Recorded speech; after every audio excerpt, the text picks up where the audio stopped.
Siyasibusela kuni nonke. Igama lami ndingu-Avuyile, intombi yakwaJola. Siyanamkela kwinkqubo yethu ethi amasiko nezithethe. Sincokola ngesintu. Bota Mzonsundu, uJola lo umphamo uqengebe inkomo zibomvu uthole lo mthwakazi uwathi. Negama ke liyangqina ukuba ndinguJola. Umajola yami. Amako Mzonsundu. Amako. Namhlanje ke izinto sijikile sizenza ngolunye uhlobo. Kuye kuthiwe zizojika izinto. Manje. Siphile manje.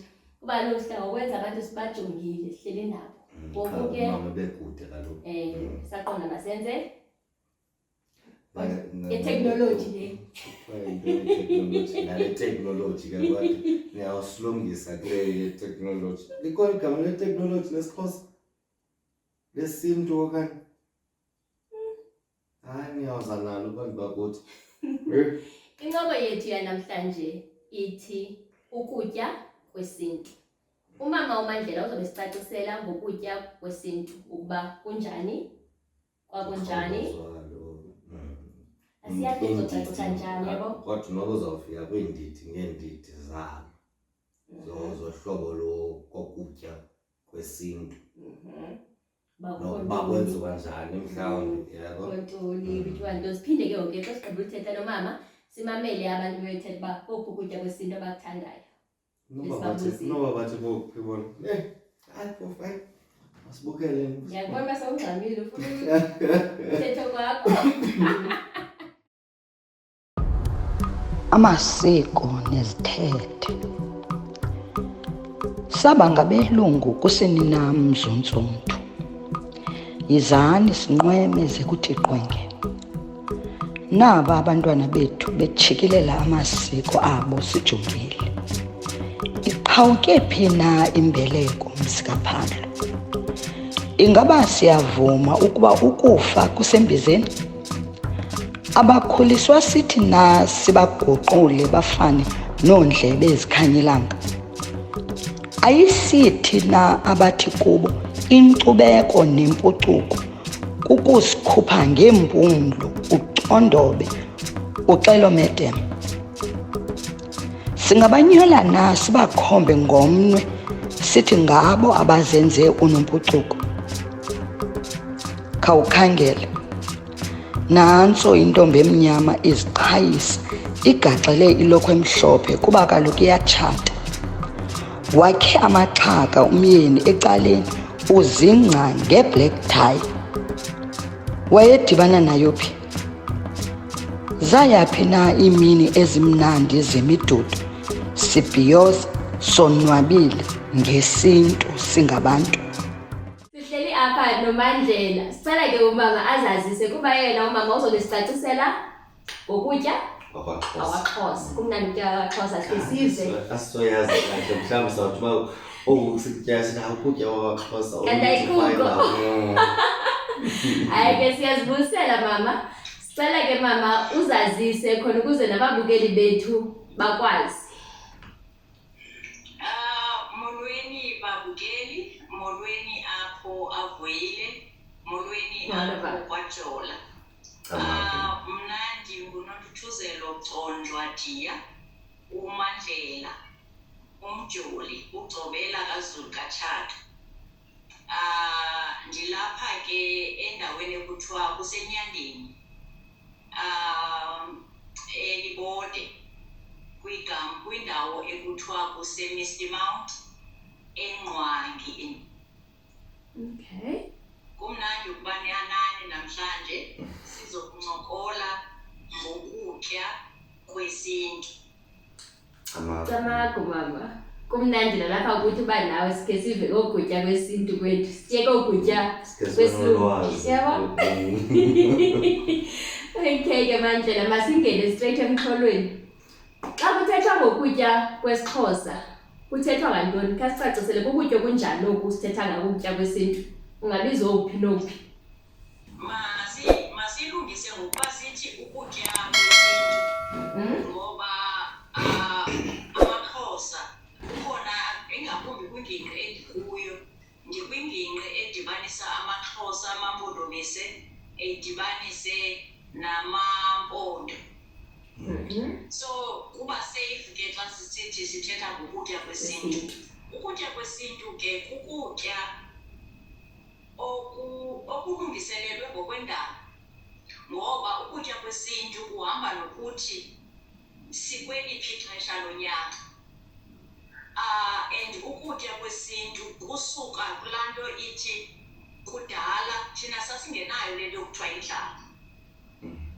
Indlala ivela ngexesha sesimtyile ukutya kwesintu, sisitya ukutya kwentengo. Ukutya kwentengo ke kunyanzeleka uba kube khona imali.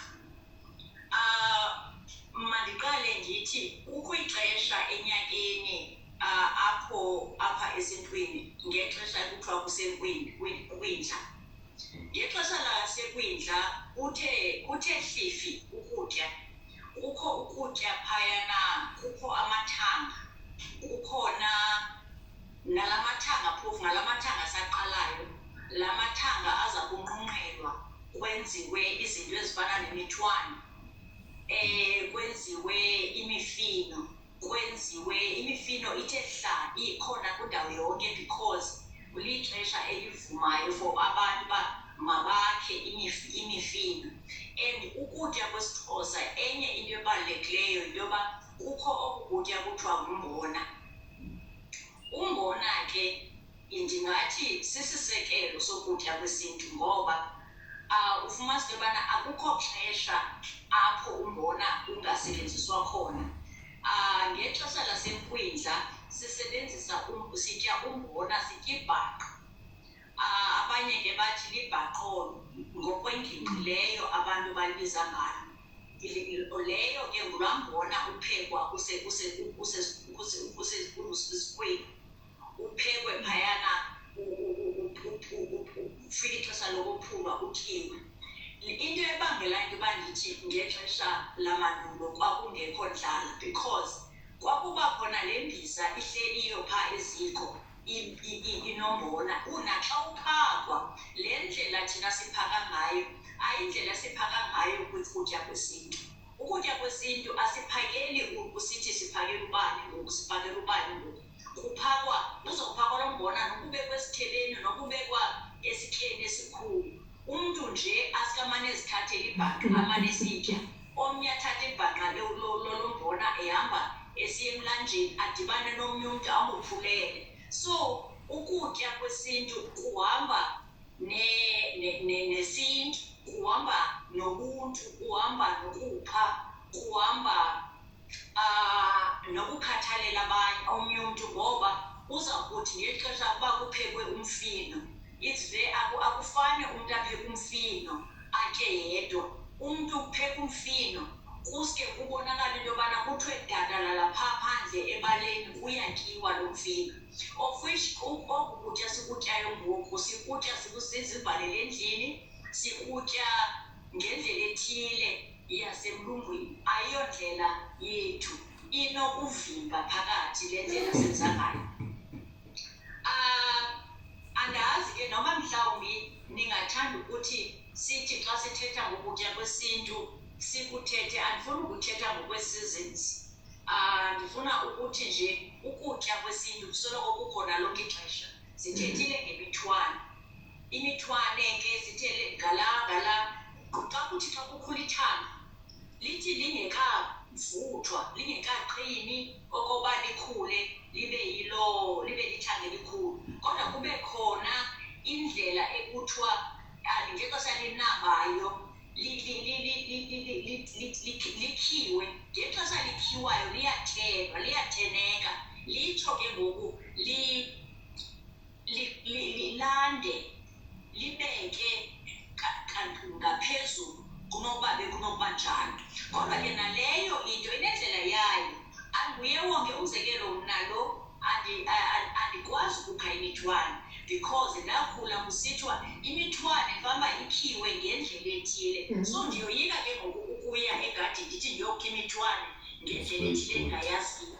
So yabona ke into yokutya yasesintwini ude uyazi into yobana hayi mani, umelwane wam othile uguthi kule nto yokuthena amathanga akhe imithwane. So uzama into yobana ke ufumane lo mntu ukwaziyo ukwenza loo nto. Ukonqena ke mhlawumbi lapha kum mhlawumbi ngesenendikwazi ukuba ndavele ndazimisela but ndavele ndazixelela ukuthi hayi ndinaye ummelwane okwazi ukuyenza le nto yokulima imithwalo ayikhe nyhani imithwalo sipheke kube mnandi kwakhona kube khona ke lo mbona bekuxelile kwakhona lo mbona kuyakwazi uba kwenziwe isonka sembona omtsha lo mbona omtsha ke uzawuthathwa laa mbona ukwetwe emveni kukwetiwe lo mbona udityaniswe ke ngoku kuphekwe ke ngoku isonka sombona omtsha abanye ke bayathanda ke ukuthi xa besenza esi sonka sombona omtsha bathi zwayi kancinane uflawa lo yabona ke uflawa ndiza kuthi kukungenelela thina uba ukhumbula kwethu isonka esenziwe ngoflawa sasisifumana ngeChristmas kungenjalo kwezinye ii-families ufumanise into yobana isonka sifunyanwa ngecawe mhlawumbi xana bekulungiselela umfundisi sasashiyeka kuloo plani but ibingeyo nto ixhaphakileyo indima yesonka bekusoloko kukhona ukutya so kungekho sidingo sokokuba kuba ngaba kukho kutya kukho into ekuthiwa ngamarhewu amarhewu ke nawo ke enziwa kwangalo mbona isidudu esi siphekwe sibile silungiselelwe into yoba sizawuselwa ngexesha elithile loo bhakethi okanye ipheyile elinamarhewu lisoloko likhona njalo emzini oxabise ukutya kwesintu nanamhlanje ikhona apha kule yam ingingqi endihlala khona kukhona imizi ongasoze ufike irhewu lingekho ndisakhula kwakuthi xana umntu engena ecela amanzi anganikwa amanzi la kanonkala anikwe irhewu ibuyela kulaa nto bendithetha kuqala yokokubana ukutya kwesintu kuhamba nesintu kuhamba nobuntu kuhamba nobubele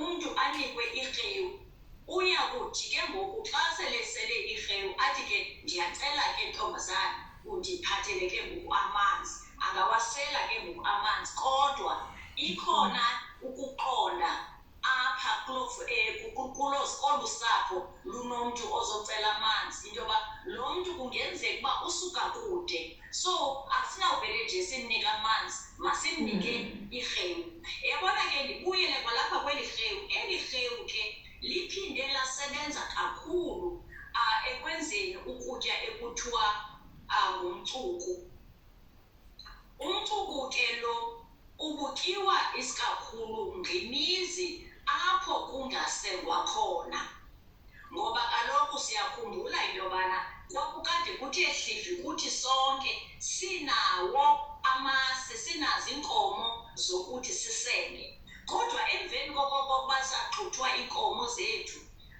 ngendlela ke ekwenzeka ngayo kwafumaniseka into yobana ngoku kukhona abantu abangenawo abangazuba nazo bona iinkomo ngoba ngoku sekuxhomekeka into yoba ufume kangakanani na kuthi ke ngoku xana ke ngoku ungenawo amasi okufubisa wenze umvubo usebenzise ke ngoku amarhewu ukwenza umcuku nawo wenziwa ngendlela efanayo nale kwenziwa ngayo umvubo but nayo umnandi ngohlobo olumangalisayo ndikhumbula into yoba ndandiye ndithi xa ndibuya esikolweni ufike ekhaya izitya zethu sezogqunywe phaya entla unjawunje usiva iphunga lomcuku uthi xa uthatha usikha ufika apha ngaphezulu kuthiwe zwayizwayi iswekile uthi ke ngoku xa usikha kuthi khephu kamnandi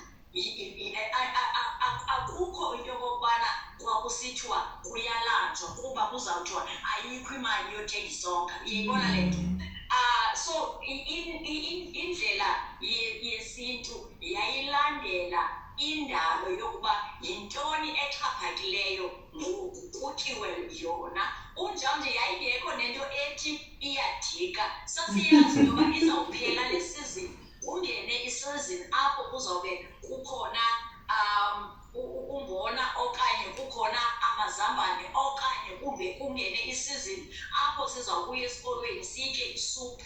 Isophu ke yile ke ngoku yona yenziwa ngombona neembotyi.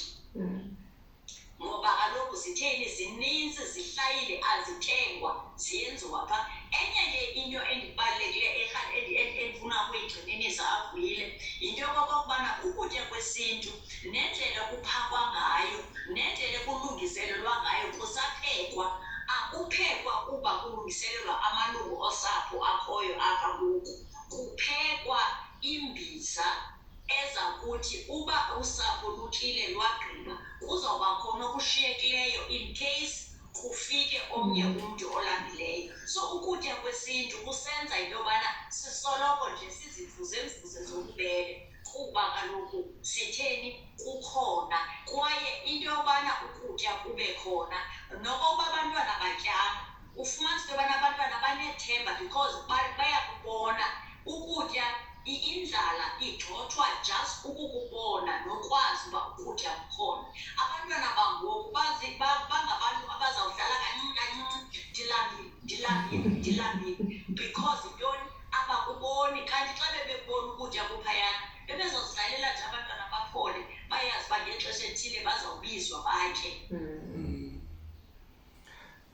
Camakho kanti Amen. mna ndifuna siye kule ndawo yomfino ngoba ndiyakhumbula ndikhula ukhona umama wasengingqini singabantwana sawumane siyodlala kulobani. Ukhona umama wasengingqini owayethanda ukwenza umfino kodwa ngoku ndive sendizibuza uba umfino wayeyintoni kakuhle ngokuba andithi ndisiya eshop ndibe ndisithi hayi man ndifuna umfino asimazi umfino uba yintoni nantsi ingxaki. Kanti wayemnandi umfino kodwa ngoku andimazi uba yintoni umfino. Iyaphela abantu bakuthi ke njalo sisaya kwixesha leChristmas njengabanye abantu ngeli xesha lonyaka besiya khona.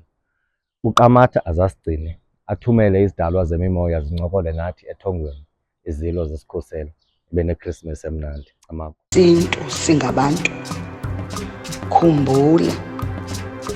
Khumbula mzontsundu, eli ixesha lelethu.